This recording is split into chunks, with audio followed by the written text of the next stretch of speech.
সামনে কোরবানি আসতেছে না, আপনার ফেকা বলছে যত পারো ভাগে খাও, আপনি ফকি, যত পারো ভাগে খাও, গোশ হলি হলে বিসমিল্লাহ আল্লাহু আকবার দিলে বাস কোরবানি হয়ে যাবে। অথচ কোরআন বলছে ফাদায়নাহু বিযিবহিন আযীম, ইসমাইলের বিনিময়ে আমরা একটা মহান কোরবানি দিলাম, ওটাকে ভাগা না আস্ত বলেন, জীবন্ত দুম্বা না। আল্লাহ রাসূল কি করছে, আলা লিকুল্লি আহলি বাইতিন ফি কুল্লি আমিন উযহিয়া, মৃত্যুর 80 দিন পূর্বে বলে গেলেন প্রত্যেক পরিবারে একটা করে কোরবানি, মানে কি ভাগা। এগুলো কওল। এবার তার আমল দেখেন, আকবানাইনে আমলাহাইনে, দুটা শিংওয়ালা খাসি, কোন হয়েছে এসছে একটা বকরি, কোন হয়েছে এসছে, এমনকি হজে গেছেন সপরিবারে, সেখানেও বাকারাতুন ওয়াহিদা, একটা আস্ত গরু দিয়েছেন। ভাগাভাগের মধ্যে আমার রাসূল নাই। আমরা ফকি, এমন ফকি আমরা, যত পারো গোশ খাও, তোমার কোরবানি হয়ে যাবে। গরু কেটে 7 ভাগ করা যায়, 20 ভাগ করা যায়, 5 ভাগ করা যায়, 3 ভাগ করা যায়, জান ভাগ হয়, জান কোন ভাগে যাবে?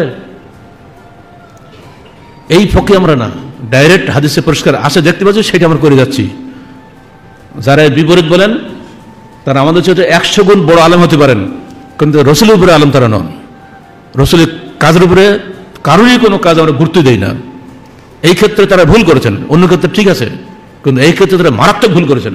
হাজার হাজার মানুষকে পথভ্রষ্ট করে চলে যাচ্ছেন, চলবে না।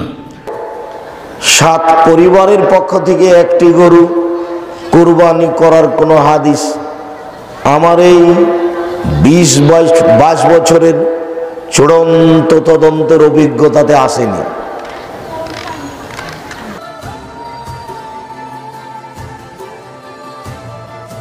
আপনি যদি চান একটা গরুতে অংশগ্রহণ করে আপনি কুরবানি দিতে পারেন। যদি এখানে কেউ কেউ বলে থাকেন যে গরু বা শরীকি কুরবানি, ভাগে কুরবানি দেওয়াটা হলো সফরের সাথে সীমাবদ্ধ, আমরা বলবো এমন ফতোয়া গ্রহণযোগ্য নয়, নির্ভরযোগ্য নয়। কারণ এমন ফতোয়া মুহাম্মদ সাল্লাল্লাহু আলাইহি ওয়াসাল্লাম সাহাবায়ে কেরামদের যুগ থেকে শুরু করে আজও পর্যন্ত কোনো নির্ভরযোগ্য বিজ্ঞ ইসলামী স্কলার ফতোয়া দেন নাই। কারণ এই ফতোয়া সঠিক নয়। যে খুব জটিল সমাজে ঘুরপাক খাচ্ছে, এটা হলো 7 শরীকে কোরবানি দিলে নাকি কোরবানি হয় না। কিছু লোকেরা এটা বলে, তাদের এই বলাটা ভুল, এটা ঠিক না। স্পষ্ট হাদিসে রয়েছে আল বাকারাতু আন সাবআতিন ওয়াল বাদানাতু আন সাবআতিন, সহিহ মুসলিমের হাদিস। একটি গরুর 7 জনের পক্ষ থেকে কোরবানি হতে পারে, একটি উট 7 জনের পক্ষ থেকে কোরবানি হতে পারে। মুসলিম জাহানের অধিকাংশ দেশ রাষ্ট্র মাযহাব উলামায়ে কেরাম এই ফতোয়া, এই মত পোষণ করেন, এটা হাদিসের বক্তব্য। অতএব 7 শরীকে দিলে হবে না, এটা কোনো কথাই না।